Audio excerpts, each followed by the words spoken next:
Salut l'équipe, nous sommes lundi, il est midi et nous sommes en plein pendant les Jeux Olympiques. C'est super, c'est magnifique. On est là pour faire une grosse preview des 4 quarts de finale. Ça tombe bien, c'est des quarts de finale, il y en a 4. Et il y a 4 belles affiches qui se dérouleront à partir de 3h demain matin dans la nuit de mardi à mercredi. On va évidemment suivre et débriefer tout ça ensemble dès demain, puisque Erwan est là avec moi pour cette belle preview. Comment ça va, Erwan? Ça va très très bien. Je tiens à souligner que j'ai réussi à attraper froid dans ce mois dans cet été catastrophique parisien, voire français. Français parce que dans le Pays Basque, il pleut tout le temps aussi en ce moment. J'ai bien la haine. Plus qu'ailleurs apparemment. Il y a Polo qui va arriver dans quelques secondes, il va pouvoir nous dire bonjour. Il est en train de rafistoler 2-3 tuyaux dans la régie avant d'arriver. Et ça tombe bien puisque Polo est en train de se poser avec un très beau pull. Comment ça va mon Polo? Ça va très bien et vous messieurs? Ça va super. Écoute, on est venu pour faire les pistonnets ce matin. Oui, une belle émission pour féliciter Esteban Ocon qui a remporté le Grand Prix hier soir. Mais ça nous a fait rater par contre France-États-Unis. Absolument. On sait quand même que les filles ont perdu et se sont qualifiées en tant que meilleure troisième. On n'a pas encore le tirage au sort puisqu'il y a encore quelques matchs aujourd'hui jusqu'à 14h côté filles. Et puis ensuite, on pourra avoir les affiches des quarts de finale. Et on pourra d'ailleurs les donner demain puisque demain, énorme programme. On sera aussi en direct avec vous. On va vous le dire dans quelques instants. Mais allez les filles, évidemment, comme toujours. Évidemment. On est à fond. Viva une médaille, on espère. Donc, allons tout de suite sur le quart de finale de ces Jeux Olympiques. Regardons le programme, ça commence à 3h du mat avec un beau Slovénie-Allemagne. Je suis sûr qu'il y en a plein parmi vous qui vont regarder. Je pense que nous, on va faire l'impasse puisqu'on va plutôt se lever à 6h40 pour l'énorme affiche. Vraiment l'énorme affiche entre l'Espagne et les États-Unis. Les finales de ces dernières années entre ces deux équipes. L'ogre états-unien contre les Espagnols. On regardera 2008, tout ça. 2012, absolument. Le France-Italie qui nous intéresse énormément aujourd'hui à 10h20 et donc à 14h l'Australie-Argentine. C'est important pour les rendez-vous puisque demain on regarde nous le France-Italie ici dans le studio et on en débrief comme pendant les finales NBA dès la fin du match. Donc on peut imaginer vers midi et demi s'il y a une prolongation. On sera ensemble pour débriefer, on espère, la qualification de l'équipe de France qui affrontera la Slovénie ou l'Allemagne, puisque c'est comme ça que ça se croise. Donc on pourra même se faire une petite preview, puisque les quarts de finale sont dès jeudi. Ça va enchaîner vite. Les demi. Les demi-finales sont jeudi et la finale samedi de mémoire. Aujourd'hui, on va se concentrer donc sur les Jeux Olympiques. Il y a la Free Agency qui commence en NBA aujourd'hui ce soir. Donc demain, je pense que s'il se passe plein de trucs, on a vu quelques infos, il va se passer des trucs dès demain normalement, eh bien on pourra se faire une autre vidéo juste après le débrief de France-Italie sur les premiers mouvements, les premières signatures. J'ai quand même l'impression que comme un grimpeur du Tour de France, la semaine sur First Team sera chargée. Un grimpeur du Tour de France ou un sprinter européen. Qui gagne le 100 mètres. Voilà. Non, évidemment. N'importe quel professionnel sur un vélo, en fait. C'est vrai, même les coureurs de piste, là, ils sont dopés? Non, c'est horrible, genre de phase. Non, mais c'est pas impossible. Au bout d'un moment, les sports d'effort comme ça, ça marche aussi pour le 100 mètres. Polo commence pas. Non, mais j'ai rien dit. Il n'y a aucun dopé dans le 100 mètres. Non, c'est vrai. Ça se saurait, surtout les Jamaïcains. Ewan Blake, d'ailleurs, était en demi-finale, j'ai été surpris. Il a 39 ans. J'ai vu courir en demi-finale. T'as été surpris aussi? J'étais surpris de le voir ici. Mais bon, après Justin Gatlin, on n'est plus surpris de rien. Ça, c'est vrai. Sur le 100 mètres. Ça, c'est vrai. On est en direct à midi. Pour ceux qui regardent sur YouTube, vous commentez comme toujours. On est avec vous dans le chat maintenant, dans les commentaires. Ensuite, on va se projeter dès maintenant, du coup, sur ce France-Italie. Il y a beaucoup de choses à dire. On va commencer par le parcours des deux équipes. Alors, il y a une équipe qui est passée par le TQO, l'autre qui s'est qualifiée lors du Mondial 2019. Regardons ça ensemble. On commence en disant que les Italiens, à droite, voici leur parcours pour les JO, mais se sont qualifiés au TQO en Serbie contre la Serbie.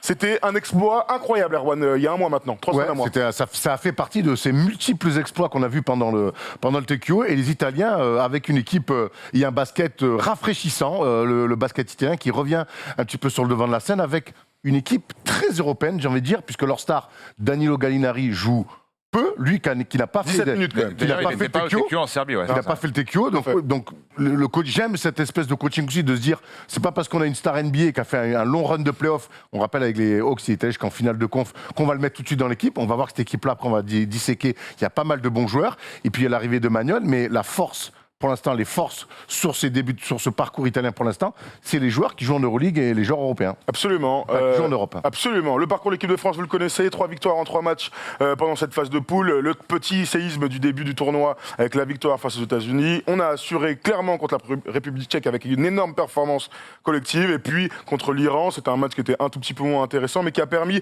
de relancer pas mal de mecs dont on va parler, qui vont être importants contre l'Italie. Je pense évidemment à Franck Ntilikina. On a vu aussi pas mal de choses au coaching avec Vincent Collet. On a encore vu les deux grands. C'est aussi parmi les choses intéressantes. On se tourne vers les 5 majeurs pour voir un peu à quoi ça va ressembler. Vous connaissez... Pardon ? Les 5 majeurs, je crois qu'il se fait kiffer là. Il a fait un petit enchaînement, Oui, j'ai j'ai vu, j'ai analysé. On a le Et temps, mon Tom. On a le temps, mon j'ai Tom. senti qu'il était fier de ce qu'il a fait. Absolument. Allons donc sur les 5 majeurs. Vous connaissez évidemment celui de l'équipe de France, avec Nando De Colo à la main sur ce tournoi, Evan Fournier, meilleur marqueur de l'équipe de France, Nico Batum sur le poste 3, Yabusele qui est plutôt pas mal, et Rudy Gobert à l'intérieur. Côté italien, et ça va être plus intéressant, on va essayer de parler un peu de tous les joueurs, Paiola qui est pas Paiol les oies, comme dirait Erwan, est intronisé dans le 5 à la main, même s'ils ont changé à chaque match. On parlera de Nico Magnon aussi, qui pourrait être dans le 5, mais qui a l'air de sortir du banc. Tonut, on va plutôt l'appeler en italien. Simone Fontecchio à surveiller, attention. Achille Polonara et Nicolo Melli qu'on connaît en NBA. Voici pour les 2-5 majeurs. Avant de parler des forces et faiblesses, qu'est-ce que vous attendez de ce match-là ? La première chose que j'ai envie de vous dire, c'est attention aux Italiens, c'est une super équipe de basket. C'est ça, je pense qu'il faudra se méfier parce que j'en discutais un peu avec Steph en préparant l'émission. Steph qui en a eu bien plus avisé que le mien sur cette équipe d'Italie, qui me disait que c'était une équipe qui joue grand mais petit. On en parlait aussi tous les trois avant l'émission, mais qui a au niveau de la taille est très petit avec des intérieurs qui s'écartent beaucoup. On sait que c'est pas ce que préfère notamment Rudy Gobert. C'est un jeu vraiment à l'ancienne, très, très européen, avec un pace très, très bas. C'est le pace le plus bas de toutes les équipes de ces Jeux Olympiques. C'est pas une équipe c'est pas un style de jeu en tout cas qu'on a affronté depuis ce début de Jeux Olympiques. On a vu face aux États-Unis, on connaît le style des Américains. On l'a vu aussi face à la République tchèque qui jouait très vite avec un rythme assez rapide. Il faudra s'adapter à ça. Mais alors après, au-delà de ça, on est quand même une équipe sur le papier et même pas que bien plus forte normalement. Donc il ne faut pas non plus en faire une montagne. Ce serait pas se mettre dans les meilleures conditions possibles. Surtout ne pas tomber dans le faux rythme que les Italiens vont faire un petit peu à l'image de ce qu'ils font parfois dans le foot. C'est une culture dans ce pays-là aussi. Et on sait qu'ils connaissent leurs forces. Ils connaissent aussi leurs faiblesses. Alors oui, c'est une équipe bâtarde avec beaucoup de mecs qui peuvent s'écarter, qui peuvent changer. Polonara peut parfois jouer 5 avec Melli qui va au large.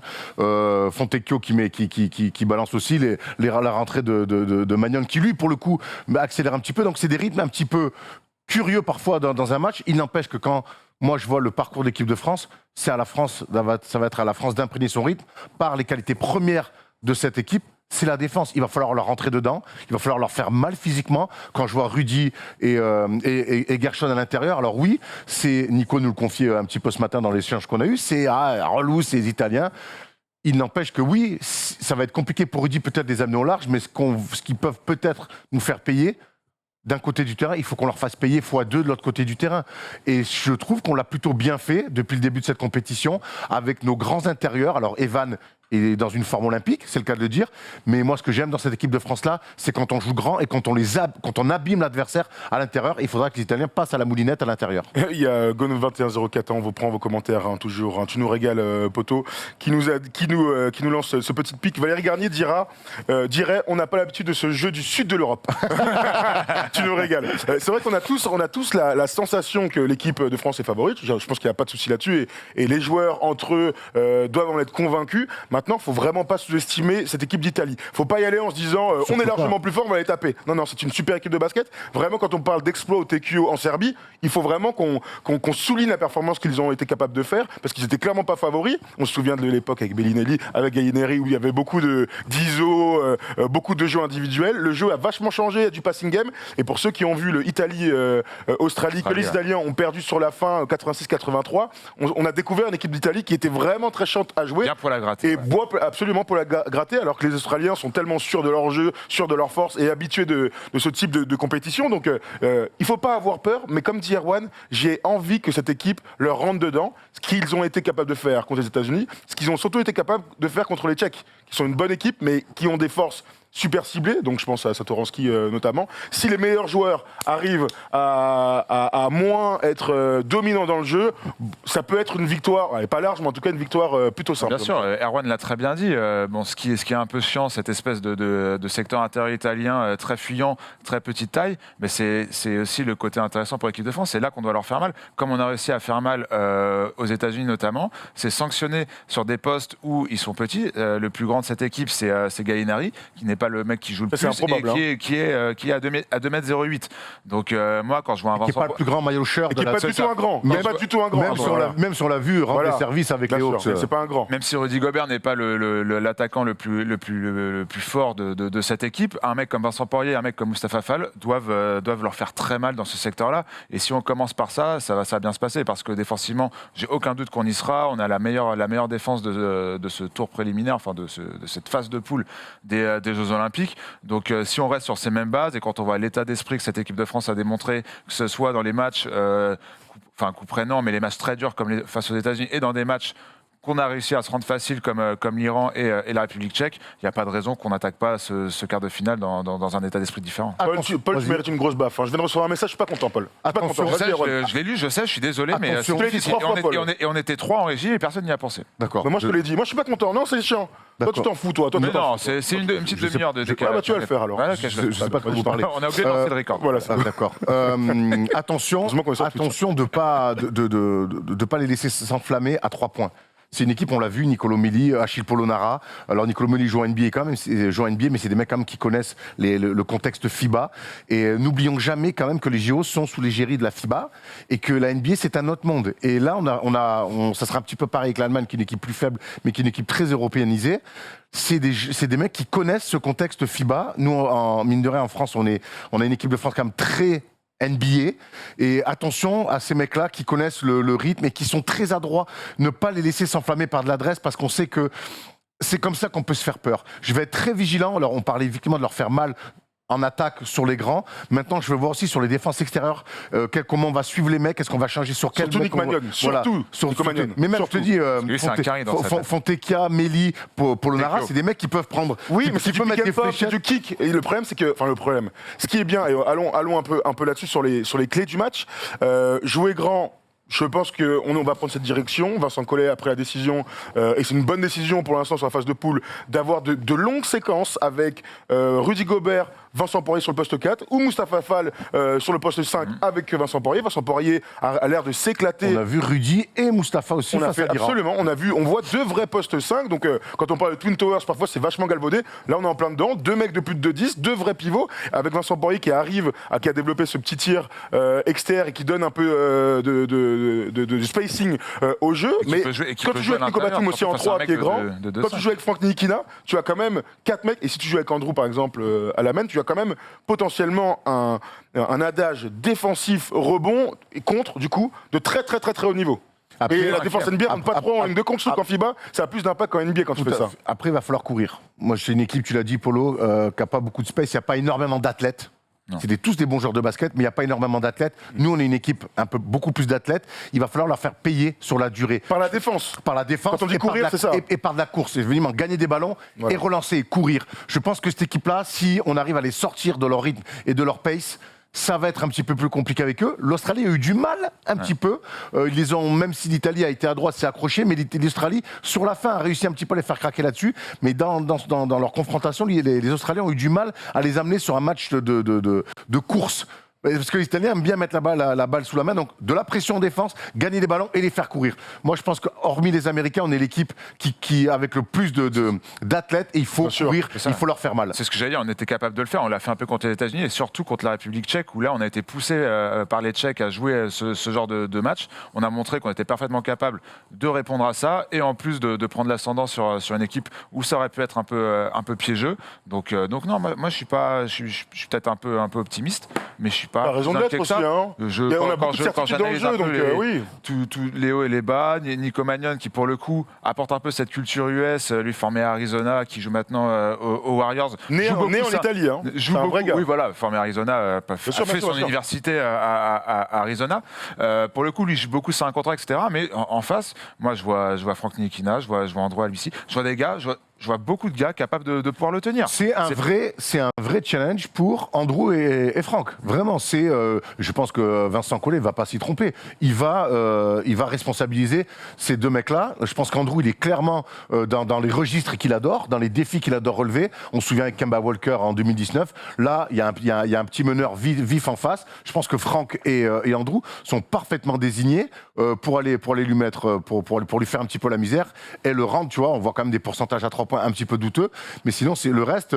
Moi, j'ai vu face à l'Australie notamment, on lui a donné beaucoup de lay-up, beaucoup de drive un petit peu facile. Absolument. Il va falloir lui rendre un petit peu la tâche beaucoup plus difficile et avoir du coup peut-être Nando et Evan, peut-être Nando, je sais pas. On commencera avec Nando et Evan, ça y a pas de doute, mais c'est vrai que rapidement, il aime bien jouer avec des duos, Vincent Collet. Et donc les duos qu'il va amener, je pense, c'est rapidement Andrew avec Evan, puis ensuite du Nando avec Franck, ou avec TLC, avec Timothée, qui est capable aussi, pourquoi pas, d'aller défendre sur ce type de joueur. S'envoyer là-dessus sur 5-6 minutes. Non, mais c'est... On a les armes, de toute façon, pour défendre sur ce genre de joueur, clairement. C'est exactement ça. Moi, je trouve qu'on a les armes et qu'il faut pas... il faut être sérieux, mais appliqué, mais ne pas non plus faire une montagne de cette équipe d'Italie. On nous dit du coup pas de Thomas, donne-moi ton shirt Hurtel. Absolument que si. Thomas Hurtel est primordial dans l'effectif par sa créativité balle en main sur pick and roll. Donc quoi qu'il arrive, il aura du temps de jeu. J'espère juste pas faut un peu le planquer sur un joueur comme Nico Magnon. Faut éviter de le faire défendre dessus. Quand on dit qu'on doit les punir à l'intérieur aussi, va falloir donner à manger aux grands. C'est le métier de Thomas Hurtel quand même, sur pick and roll, de donner à manger aux grands. Avec Vincent, ça a été incroyable. Donc évidemment que Thomas va avoir son rôle à jouer aussi. Mais là, on était plus sur l'aspect défensif. Maintenant, effectivement, voilà, je pense que, et c'est aussi la qualité de cette équipe de France, il y a une réelle profondeur. Il n'y a plus, comme on l'a fait par des fois où on voyait que le 10e, 11e ne jouait pas du tout. Là, tout le monde peut vraiment avoir un rôle. Donc non, moi je suis très confiant. Par contre, il va falloir se rendre, comme on l'a fait avec la République tchèque, il va falloir se rendre ce match facile. On est favori, il va falloir qu'on montre qu'on est favori dès le début du match. Sachant que contre la République tchèque, on n'oublie pas le premier quart-temps, où c'est exactement dans ce type de match-là qu'on ne veut pas aller. C'est-à-dire que les Tchèques ont eu une adresse mais tout à fait insolente. Je ne sais plus combien ils en mettent dans le premier quart, mais s'il y en a 7 de 3 points, je ne suis pas surpris. Ils sont incroyables et finalement, on rentre dans le match et puis défensivement, on s'y met. Mais ce type de premier quart-temps, les Italiens sont capables de le faire. Il va falloir les empêcher de le faire. Ça. Mais par contre, là où l'Australie a peut-être été surprise par ce style de jeu et par cette adresse, nous, on est au courant. On a vu les matchs de l'Australie aussi en poule. On les a vus face à l'Allemagne aussi. Ils ont été 8 sur 9 dans le premier quart, incroyable. Merci Max. Et là, pour le coup, on n'aura pas d'excuses parce qu'on sait que les Italiens sont capables, comme je te l'ai dit tout à l'heure, d'être poil à gratter, de s'accrocher à nos basques, d'être adroit.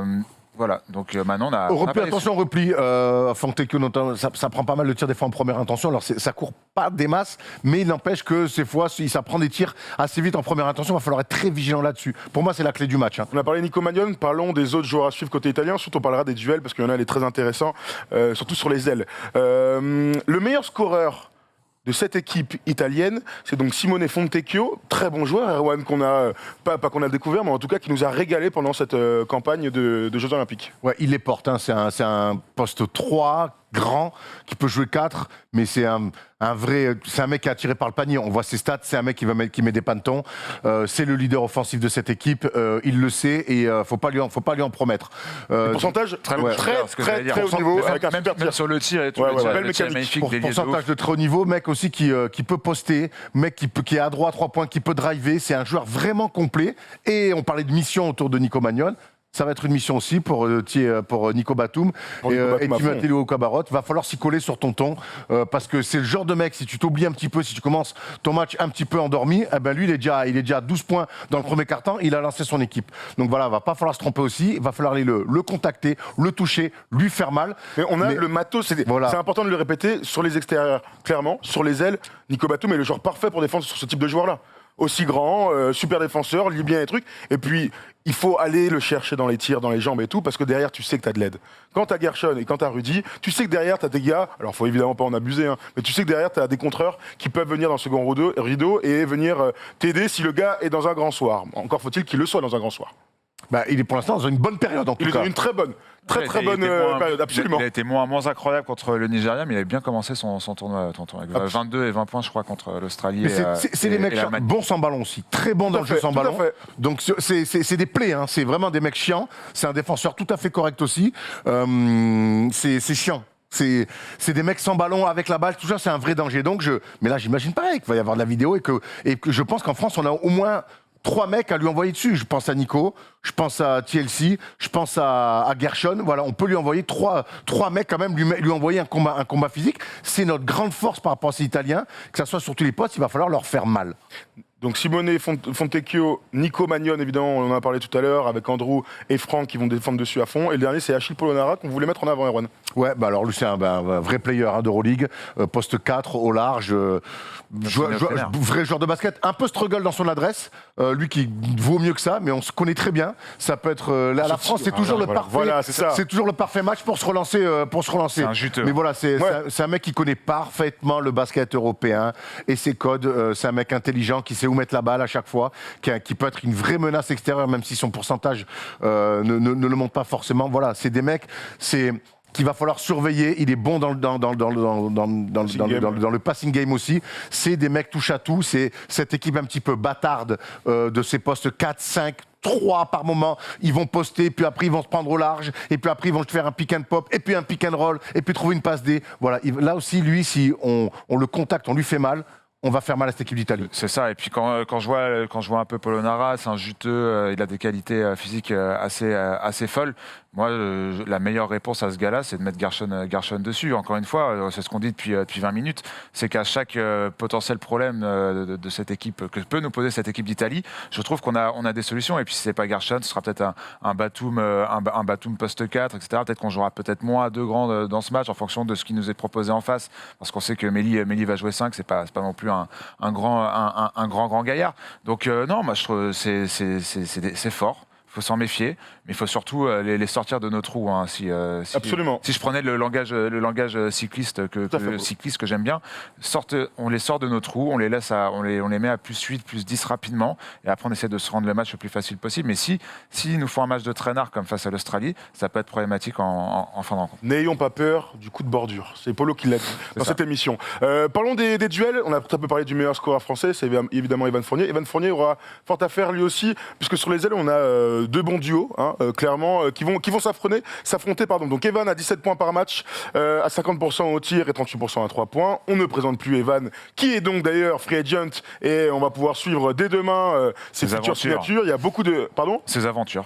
Non, mais dans les rumeurs, d'ailleurs, pour Evan, le nom qui revient le plus, c'est les New York Knicks. Donc à fond sur toutes les mock drafts. Dans toutes les prévisions, il est annoncé là-bas, ou pourquoi pas à Boston. Il sera donc en face de Stefano Tonut, à 12 points par match, mais encore une fois avec des super pourcentages. Là, il y a duel, Erwan.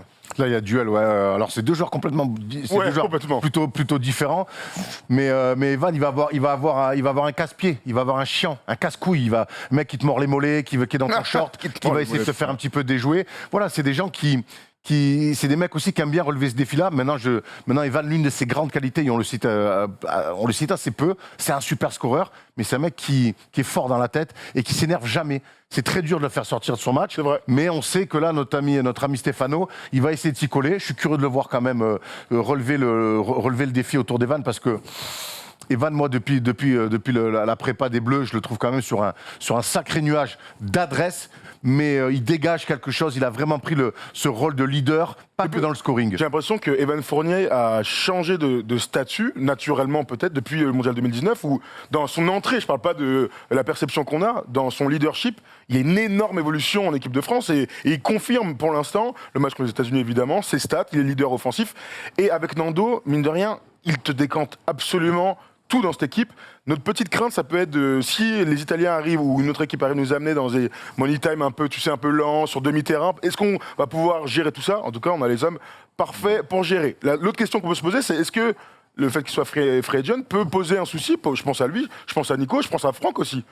Est-ce que vous pensez que ça peut, alors pas les déranger, mais ils peuvent y penser ? Je pense que c'est trois cas très différents. Absolument. Je pense que Evan a pas mal de certitudes quand même sur la suite de la free agency. Je pense que ça va se décanter et qu'il doit déjà avoir quelque part ses réponses en tête. Je pense que Nico a énormément de certitudes. Déjà, on sait que c'est un secret de Polichinelle que les Clippers veulent absolument le garder. Je pense que les Warriors, je pense qu'ils rêvent de Nico. Pareil, ils le crient haut et fort. Donc je pense que là-dessus, ils ont un peu plus de certitude. Maintenant, côté Franck, c'est peut-être un peu plus compliqué. Les Knicks ont clairement dit on ne prend pas l'option, tu es libre. Donc l'histoire. Ça peut être peut-être une libération pour le coup pour Francky. Ouais, peut-être une libération d'un côté, une interrogation peut-être sur la suite. On sait qu'il a malgré tout une certaine cote en NBA, mais je pense qu'il va falloir, quoi qu'il arrive, j'espère qu'ils sont Ils sont dans une bulle au sens propre, mais aussi au sens figuré, qu'ils arrivent à se mettre dans cette bulle. C'est les JO. Et quelque part, faire un bon match aux JO aussi, c'est se redonner un peu de lumière pour trouver une franchise NBA. C'est ça, pour des raisons totalement différentes. Il y a le risque et la peur, pourquoi pas, d'éventuelles blessures avant de signer un contrat. Mais je trouve que pour Franck Ntilikina, jouer avec l'équipe de France, lui a toujours fait beaucoup de bien. Il a toujours été plutôt performant. Et je pense que la meilleure pub pour lui, bon, contrairement à Ricky Rubio, puisque Ricky Rubio a été envoyé aux Cavs après avoir fait un des matchs extraordinaires avec l'Espagne. Mais par contre, pour Franck Ntilikina, je pense que ça peut être une pub assez bonne pour lui avant de potentiellement re-signer et intéresser d'autres équipes en NBA. Donc lui, il a tout à gagner à jouer à fond ce genre de match. C'est vrai qu'à l'image du foot, où quand il y a des mecs qui brillent pendant les Euros pour les Coupes du Monde, derrière, il y a des transferts, des revalorisations salariales. Franck, exactement dans ce type de moment-là, même si sa cote reste intéressante en NBA, pour l'instant, il y a peu de rumeurs autour de son nom, mais une bonne perf contre l'Italie ou pourquoi pas dans une éventuelle demi-finale contre la Slovénie ou en finale face à je sais pas qui, eh bien sa cote pourra encore un peu plus grimper. C'est tout ce qu'on souhaite en tout cas à Franck Ntilikina. Je vous rejoins un peu. J'ai la sensation que le groupe vit bien et que même si c'est important hein, clairement cette free agency pour ces trois joueurs-là, on peut imaginer qu'ils sont focus sur le match de demain 10h20. J'ai vu plusieurs fois la question passer. 10h20 le France-Italie et on sera en direct en débrief vers midi 15 dès la fin de ce match-là. Autre duel, on a parlé de Nico Batum, finalement là, pour la Free Agency. Nico Batum, on a beaucoup parlé de notre ami Simone, on va l'appeler Simone parce que ça me régale. C'est ça, clairement, j'ai juste Simone. Moi j'aime bien Simone. Tu vois, Inzaghi, on l'appelle Simone. Ça, la classe. Ça, la classe, Simone. C'est mieux que Simone, ça c'est mieux clair. Que Simone. C'est clair. Nico a fort à faire. On l'a beaucoup dit, mais ce duel est primordial pour l'équipe de France. Ce duel est primordial pour cette équipe de France parce que déjà, tu es en bune à bune direct avec le meilleur scoreur de l'équipe adverse. Donc, on sait très bien que quand tu arrives à neutraliser le meilleur scoreur d'une équipe adverse, ben déjà, c'est gagné. Et puis, c'est ce que Nico aime faire pour une équipe, aime apporter aussi. On l'a vu avec les Clippers cette saison en play-off. Moi, il me semble, quand ils sont menés 2-0 face à Dallas, c'est Tonton qui va s'y coller. Ouais. Et Nico, il aime aussi relever ce genre de challenge-là. Et par sa polyvalence, par son touche-à-tout, ça va être très intéressant. Je pense que le début de match entre Nico et Simone, il va être... le focus, tu connais. Hein. Ouais, je vais être très curieux. Je veux voir les options, suivre, passer au-dessus. Je pense qu'il va le suivre, hein, mais est-ce qu'il va le boiter sérieusement ou est-ce qu'il va plutôt le regarder, l'observer un petit peu pour... j'espère que voilà. Une première fois, tu passes dans la raquette, Gershon, boum. Ah bon, désolé. Moi, j'ai envie qu'il le... Les Italiens sont capables de le faire. Hein. J'ai envie qu'il le boite d'entrée, c'est sûr, mais Nico est tellement bien dans ces Jeux Olympiques qui sort d'une saison où quelque part il a chassé pas mal de démons du passé. Il joue juste, il n'a pas besoin de forcer les choses comme parfois certains attendaient de lui. Non, ça va être très très très très intéressant. Je le vois en mission, Nico. Je le vois en mission clairement sur lui. Mais il va pas être le seul, hein, par contre. Non, bien sûr, c'est un effort collectif, de toute façon. Il faudra que ce soit un effort collectif, parce que de toute façon, Nicolas Batum, là où il brille le plus, c'est dans une défense collective. On l'a vu toute la saison, notamment chez les Clippers, où c'est lui qui mettait les petits bouts le petit mastic là où il fallait. Mais par contre, et les gars dans le chat le disent, il va nous foutre des pions, Fontecchio et Batum, il va pas défendre sur lui pendant 30-35 minutes. Et s'il l'éteignait? Mais pourquoi pas, ça fait partie du jeu. Hein. Une Makandjoumassi sur Steve Nash en 2000. D'ailleurs, ça c'est un truc, on est au JO, on arrive bientôt au demi. Si un jour, vous avez l'occasion, il est dur à trouver le match, il faudrait peut-être que je le retrouve, je le mettrai sur Twitter. Si un jour, vous avez l'occasion de regarder le Australie-France de demi-finale JO de 2000 à Sydney, j'ai rarement vu à si haut niveau un mec se faire éteindre. On parle de Steve Nash, qui n'est pas encore MVP. C'est en quart de finale et c'est en quart de finale. Canada, j'ai dit quoi? T'as dit Australie en demi-finale. Ouais, ça marche pas du tout. Alors, je vais la refaire. J'y étais presque. Donc en quart de finale contre le Canada, Makandjoumassi rentre sur Steve Nash. Et Will Tord qui marque. Will Tord a pas de la tête. Hein, n'importe quoi. Macan donc défend sur Steve Nash. Et Steve Nash ne veut pas monter la balle. Enfin, c'est vraiment un truc exceptionnel. Je vous conseille de regarder ça un jour. Bon, le basket a changé. C'est quand même vachement rare de voir ce type de choses. Mais bon, c'est toujours bon de se rappeler combien Macan avait été fantastique ce jour-là. Une vraie mission. On parle de... il monte pas la balle, interception, les up. Hein, et ça 3 ou 4 fois dans la première mi-temps, ce qui était complètement fou. J'ai envoyé un petit sondage pour savoir ce que vous en pensez, justement. Qui va passer en demi-finale? On est à 94% côté français. Bon, évidemment, personne ne va donner de prono parce qu'on veut que la France gagne. On va pas se porter la schkoumoun. Mais on est tous plutôt confiants quant à une victoire de l'équipe de France et c'est bien normal. Sur le papier, c'est normal d'être confiant. Et puis je trouve qu'on dégage quelque chose à l'image de ce qu'on disait d'Evan Fournier tout à l'heure. j'ai l'impression qu'il a repris le leadership de Tony Parker. Alors oui, dans le scoring, mais dans l'aura qu'il dégage. Et je trouve que Nico, il est dans le rôle qu'il préfère aussi. C'est-à-dire, c'est le rôle qu'avait Boris Dio. Tu vois ce que je veux dire? Alors, il joue pas le même poste, mais dans ce rôle, Nico, et c'est ce qu'il adore faire, Nico, quand on lui dit « mets 15-20 points ». Alors, on se souvient, à la Coupe du Monde en Espagne, il avait réussi à le faire, mais c'est pas ce qu'il aime faire, c'est pas ce qu'il préfère faire. J'ai l'impression que là, chacun est quand même bien dans son rôle. Rudy fait du Rudy. Cette option de Vincent de vouloir jouer grand, pour l'instant, fonctionne très bien. Les role-players sont là. Je trouve que j'attends encore un bon match de Thomas Hurtel, qui est pas complètement encore entré dans ses JO. Vraiment, je sais pas, je la sens bien, cette équipe de France. Au-delà des perfs de chaque individuel de chacun, je la sens bien. Et quand elle a envie de défendre, elle défend très très fort. Un dernier mot, Polo, tu te sens bien, toi? Pareil, l'état d'esprit, et on en parlait après la victoire face aux États-Unis et la République tchèque, au-delà de la manière de jouer, au-delà de la hiérarchie, comme l'a dit Erwan, qui est très bien dispatchée, très bien respectée. C'est un état d'esprit d'une équipe qui semble en mission, et la mission, c'est de rapporter une médaille, même pourquoi pas l'or, hein, moi j'y crois. Et la prochaine étape, c'est l'Italie, et je pense que eux le voient comme ça, et j'espère qu'ils vont réussir à se rendre le match facile pour aller en demi. On va pas se mentir, hein. Moi je veux une demi-finale face à Luka Doncic, je te dis direct. Hein. Tout à fait, absolument. Il faut qu'ils battent l'Allemagne. On a fait le tour sur ce France-Italie. Tom, s'il te plaît, remets-moi le programme des quarts de finale, puisque c'est un programme très chargé qui commence dans cette nuit d'ailleurs, hein, dans la nuit de lundi à mardi, avec cette première confrontation justement entre la Slovénie et l'Allemagne. La France ou l'Italie affrontera le vainqueur de ce premier quart de finale. Donc ça commence à 3h du mat, sachant que la Free Agency commence vers minuit. Hein. Ça va être une nuit tendax. On enchaînera ensuite à 6h40. Mettez vos réveils, hein, évidemment, avec ce match. C'est l'énorme affiche entre les États-Unis et l'Espagne. On va se faire une petite preview tout de suite maintenant. Ça finira à 14h avec le Argentine-Australie. Nous, on sera en direct ici vers midi et quart pour débriefer.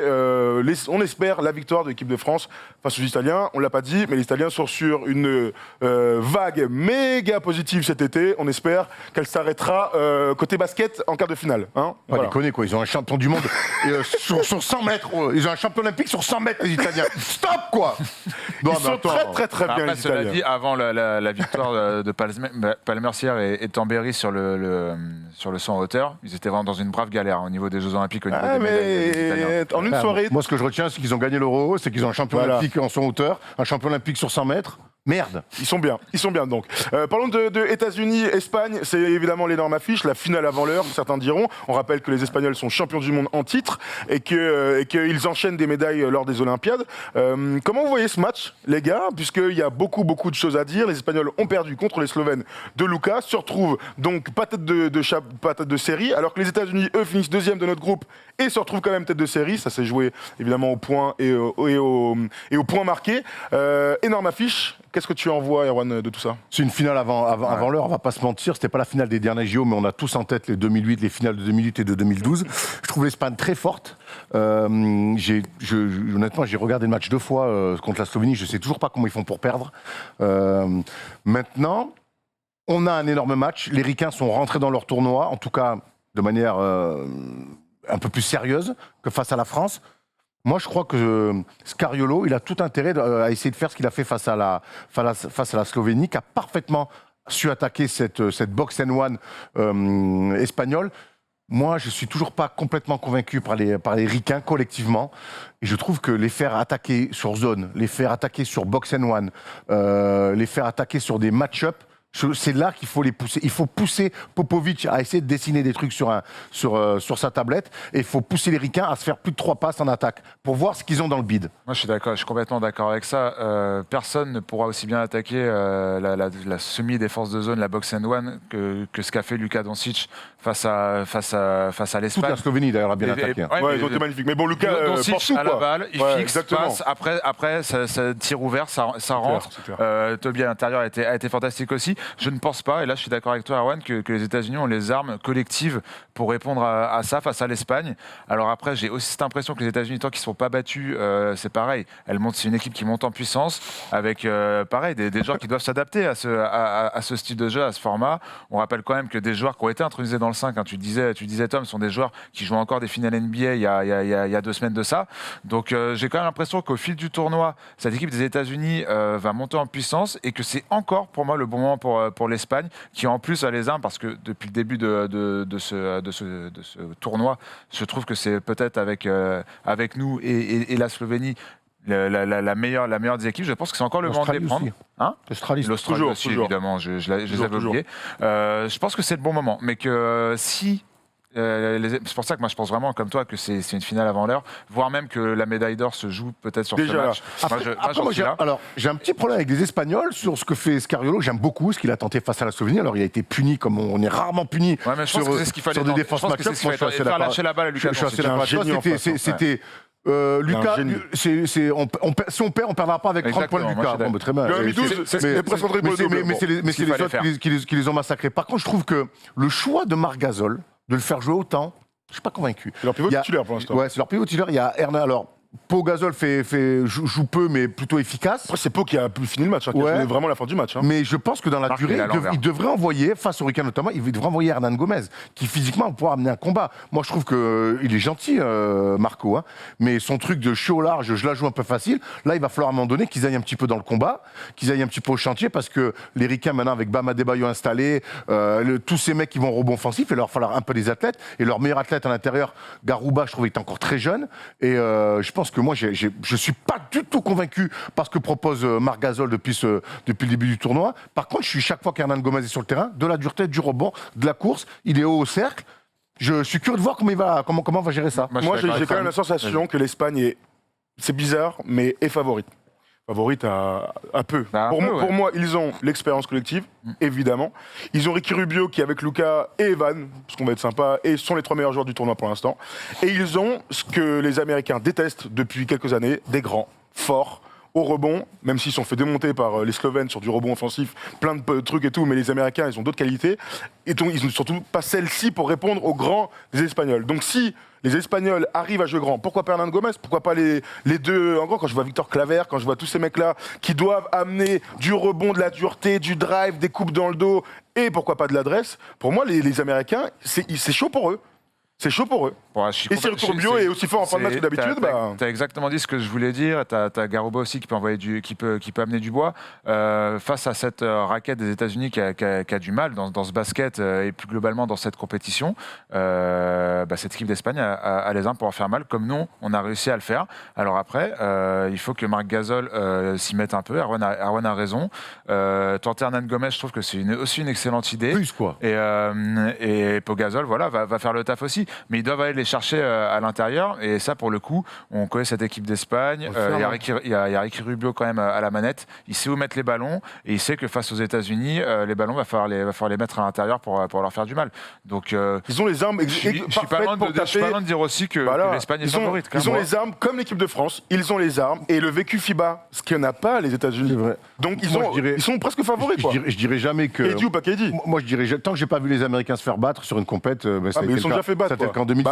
Mais c'est vrai, non, mais pour moi, les Américains sont favoris. Par contre, on parle beaucoup de l'attaque. On va voir ce que Scariolo leur prépare sur des différentes match-ups. Par contre, il va falloir qu'ils défendent les mecs un peu.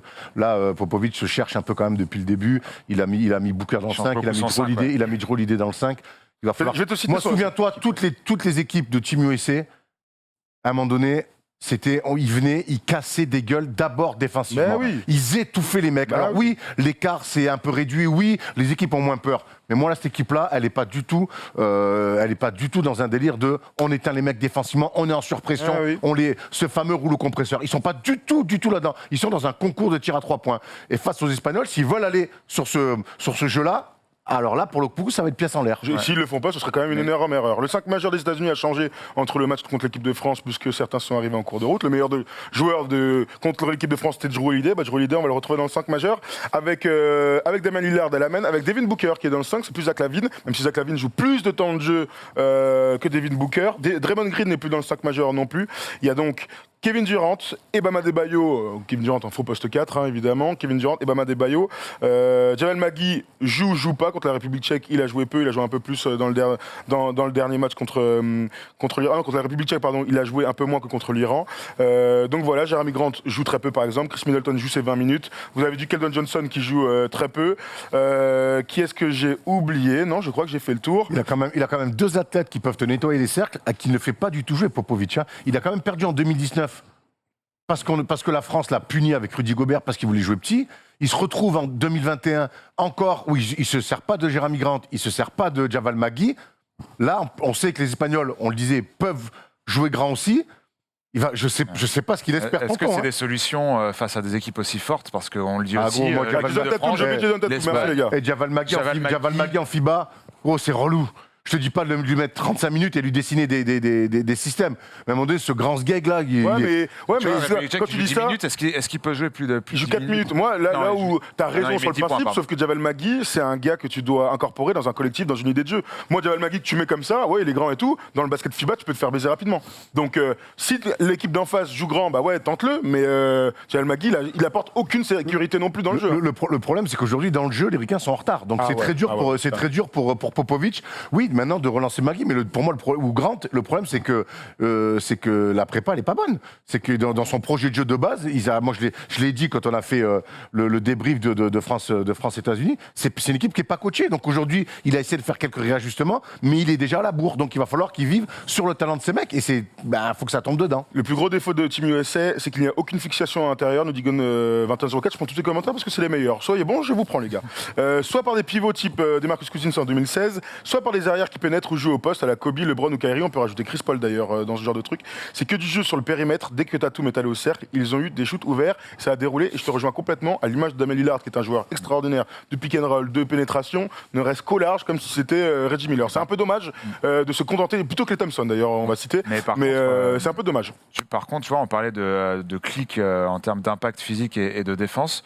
Face à la République tchèque, et il y a un mec dans le chat qui le disait aussi, on a vu des brides de ce que ça pouvait donner. Cette équipe se mettait au diapason physique et commençait à défendre aussi. Et je pense que là où les États-Unis peuvent faire la différence au-delà du talent, et Erwan l'a très bien dit, c'est l'impact physique. Et ça, voilà, faut cliquer.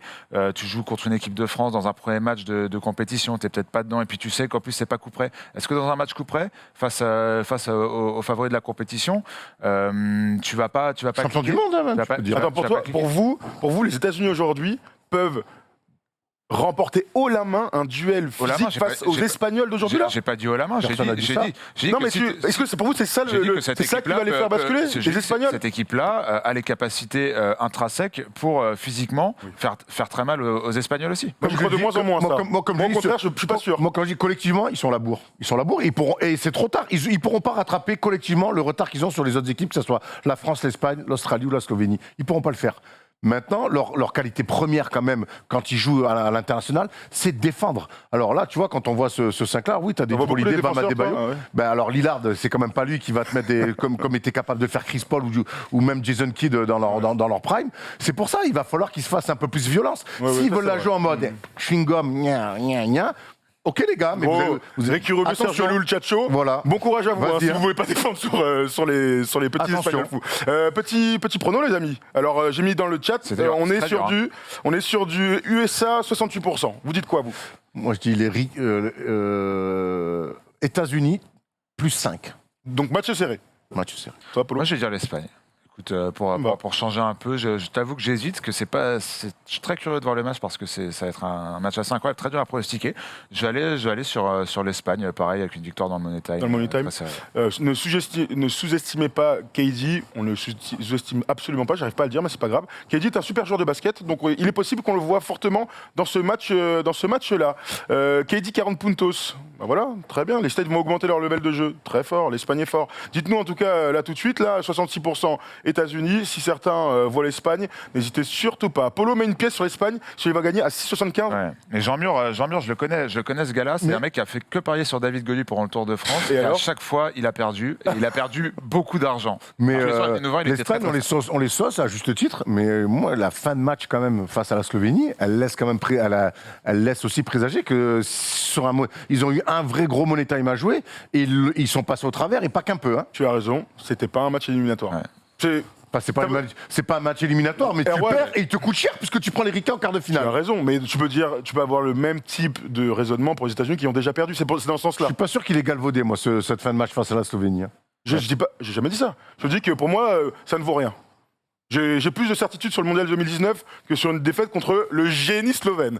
Le génie slovène, justement, joue à 3h. Un petit mot sur sa confrontation à lui, puisque donc les Slovènes vont affronter potentiellement le vainqueur de France-Italie. J'allais dire la France, on va pas dire ça. Il joue contre l'Allemagne. Alors, il n'y a pas Dennis Schroeder, il n'y a plus Dirk Nowitzki, il n'y a plus Chris Kaman, mais c'est une équipe, encore une fois, solide, avec plein de bons joueurs, chers amis, dont Mo Wagner, qu'on aime bien. Est-ce qu'il y a des... Oui, dis-moi. Mais qui joue pas beaucoup. Non, bah, qui joue, qui met ses 10 points, ses 12 points par match. Ah, j'ai peut-être envie d'en voir plus de mon ami Mo Wagner. Mon ami Isaac Bonga. Hein. Isaac Bonga, oui, lui aussi est ghanéen. Et donc, comme Dennis Schroeder joue et est allemand. C'est Voigtman qui les tient. Oui, c'est Voigtman, absolument. Qui les tient. Et Maudolo aussi. Qui joue. Berlin. Tout à fait. C'est une équipe très européenne, pour le coup, vraiment. Il leur manque une star, un leader. Mais c'est une équipe très européenne, toujours pareil, qui outsider, et qui face à la Slovénie n'aura rien à perdre. Maintenant, ils prennent l'équipe qui marche sur l'eau de on a l'impression que cette équipe-là est portée par Luka Doncic, mais on a l'impression qu'il y a un truc, ils ont une âme supplémentaire, la manière dont vit Villeurbanne, la manière dont ils... Je sais pas. Aussi, tu peux le dire, il se passe quelque chose, il y a un truc qui est très dur à définir sur un plan basket, mais on a l'impression que cette équipe-là, elle est portée par des forces incontrôlables, surnaturelles. Ben après, Luka, et on peut le dire, hein, Luka est extraordinaire. Les 48, c'était la semaine dernière, on a oublié. Le presque triple-double contre l'Espagne, donc complètement délirant, avec seulement 12 points et très peu de tirs pris. C'est une performance incroyable. Hein, et problème de faute. Et problème de faute dans le playmaking, mais Luka, il est incroyable. De toute façon, c'est le mec à suivre dans cette compétition. C'est exactement ça. Moi, je trouve, on en a parlé tout à l'heure, je trouve que l'Espagne a fait exactement ce qu'il fallait faire, de mon point de vue, en tout cas, sur Luka Doncic. Et Luka Doncic. Médio, tout le match. Il n'y a pas de supporters, c'est relou, mais j'avoue qu'on entend tout, ça régale. Et Luka Doncic a réussi à démonter cette défense comme aucun joueur, je pense, n'est capable de le faire en Europe. En tout cas, c'est sûr. Dans le monde, c'est peut-être même un débat qu'on pourrait avoir. Je n'imagine pas dans quel scénario éventuel la Slovénie ne remporte pas ce match et ne remporte pas ce match avec facilité. Quand tu vois, on a parlé de Doncic, mais quand tu vois l'adresse et l'intensité que mettent ses coéquipiers, les Dragic, les Prepelic, etc. Kanchar aussi qui Zoran, pas Goran, hein, oui, Dragic, évidemment. Parce que je dis ça pas pour toi, je dis ça pour ceux qui commentent. Et Vincent Hurtel n'existe pas. La pioche Mike Tobey, enfin, c'est une équipe. Évidemment, on a envie de tout centraliser sur Luka Doncic, mais c'est une équipe qui est tellement plus que ça que, et de toute façon, plus on va avancer dans ce tournoi, plus le grand public va s'en rendre compte. C'est une équipe extraordinaire. Parmi les craintes, c'est quand il n'est pas sur le terrain, comment ça joue. Et ben ça continue à jouer bien. Oui, et ça, c'est une petite, pas de nouveauté, parce que quand il y avait Dragic, il n'y avait pas de souci. Mais c'était un peu comment allait-il se comporter. Ils ont franchement une très belle armada, ils défendent. Et puis le QI basket général de l'équipe est complètement ouf. Ouais, c'est une équipe parfaitement Slovénie pour vous favori. Ouais, Slovénie, clairement. Slovénie favori. Moi, je veux mon France-Slovénie en demi. S'il n'y a pas ça, je serais trop frustré. Non, je crois que ce sera une victoire. On pense que la Slovénie va passer. L'équipe de France, on verra. On va se faire la victoire. Enfin, facile, ça veut tout et rien dire, mais je pense que ça va être une victoire de la Slovénie avec un certain écart. Possible. Et Vlatko Kanchar, évidemment, est magnifique aussi, hein, 16 points par match sur la complète. C'est une équipe de très haut niveau. Donc le dernier quart de finale, c'est l'Australie contre les vice-champions du monde argentins, qui nous avaient fait 6 bobos au cul en 2019. Les Australiens sont grands favoris, les Argentins sont un peu vieillissants, même si Luis Scola, de toute façon, quand tu le mets sur un terrain de basket, même à 41 ans, on a vu un duel Pogazol-Luis Scola pendant les poules. C'est quand même les belles images qu'on aime bien. Australie largement favori aussi, on peut dire. Ouais, Australie. Moi, j'ai vu l'Argentine, pour le coup, c'est une équipe, je pense, une des équipes que j'ai le plus vu jouer, que ce soit face à la Slovénie ou l'Espagne. Et elle m'a pas fait kiffer. Elle a joué contre des monstres, hein, faut le dire, mais elle m'a pas plus fait kiffer que ça. Du mal un peu à se réinventer. J'ai pas été séduit plus que ça par cette équipe. Alors après, c'est une équipe très expérimentée avec des joueurs extraordinaires, Deck, Campazzo, Luis Scola, une expérience incroyable. Sur un match coup près comme ça, ils vont être chiants à jouer. On sait jamais quoi. Par contre, pour le coup, l'Australie sur d'elle a montré beaucoup plus de certitude. A perdu Aaron Baines. C'est quand même une énorme info. C'est une énorme info. Il n'y a plus Andrew Bogut. Il n'y a plus Luc Longley aussi, d'ailleurs. Mais c'est une énorme info en cours de tournoi et ça peut leur faire mal. Leur but, c'est d'un jour de décrocher l'Euro olympique. Parce que l'Australie nous régale à chaque fois, mais l'Australie doit aller en finale. Pour moi, à Rio, ils n'y vont pas.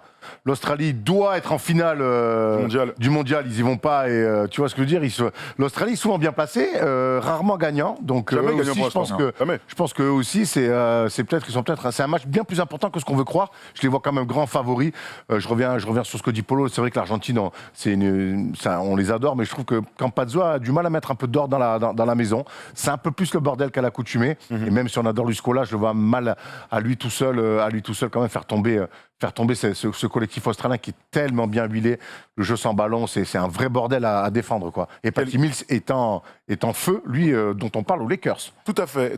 Mathis Tibul, on voit Dante Exum derrière, John Gulls, équipe qu'on connaît parfaitement. Donc, petit prono, Australie pour tout le monde. Australie. Australie pour tout le monde. Australie, ce sera dans le chat. Donc, on se dirige vers, au vu de ce qu'on s'est dit, vers un États-Unis-Australie en demi. France-Italie contre Slovénie. voilà, ça se passe donc dans la nuit, on le regarde là, dans la nuit, ce soir, et nous, on est dès demain en direct. Putain, ça m'excite. À midi, je suis surexcité, gros. Faut pas se mentir, là, avec ce tirage, etc., il y a un boulevard. Oh là là, il a dit, vas-y, toi. Toi, t'es gros, voilà. Tu peux pas t'empêcher. Mais gros, tu peux pas t'empêcher. Il faut assumer. La Slovénie, c'est un boulevard pour toi, Lucas. Non, mais c'est très français, ça. Arrête. On a le meilleur tirage possible, il faut se le dire. On a battu Team USA, on a gagné nos 3 premiers matchs de poule. On est l'une de cette. Allez, merci Polo. Non, là tu fais n'importe quoi, Paul. Non. Tu le diras demain si on gagne. Ça m'énerve parce que c'est français. Arrête, c'est pas français. Moi je suis navré, je suis français. Et quand tu dis ménage, je dis pas alors. Mais si tu fais pas demi, si tu vas pas chercher au moins une médaille de bronze. Tu vas pas chercher au moins. Pour moi, boulevard, c'est tu vas au bout ou rien. Qu'est-ce qu'il arrive à Polo? Il me dit ça, c'est français. Je savais pas que t'étais né à El Paso. Il fait du 100 mètres, il est italien aussi d'ailleurs. Merci Polo, en tout cas, belle victoire des Italiens. Bravo à eux. Voilà. Assumons notre statut. Mais c'est pas. Je pense que les Fournier, Gobert, etc. pensent la même chose. Exactement. Mais moi, je pense qu'il faut arrêter aussi de dire assumons et tout. Il y a que les joueurs qui doivent assumer. Tous les gens autour, on peut dire ce qu'on veut. Gros, c'est à eux d'être sûrs qu'ils sont meilleurs, à eux de gagner. Nous, on est là, on regarde et on vibre. Voilà. Et on se chie dessus, évidemment. Mais dire il y a un boulevard, gros, il y a 0 boulevard, il y a Lucas en demi. Moi, quand il y a Lucas quelque part, boulevard, c'est le boulevard de la mort. Le boulevard, il n'est pas choisi, mais c'est le meilleur tirage possible au bout d'un moment. Si on oui, on est dans la meilleure partie du tableau. Voilà, t'as gagné, t'es content. Allez, merci. Si demain on perd, je te moulonne devant tout le monde. Tout de suite. On est à 3 victoires de la médaille d'or, on peut le dire aussi.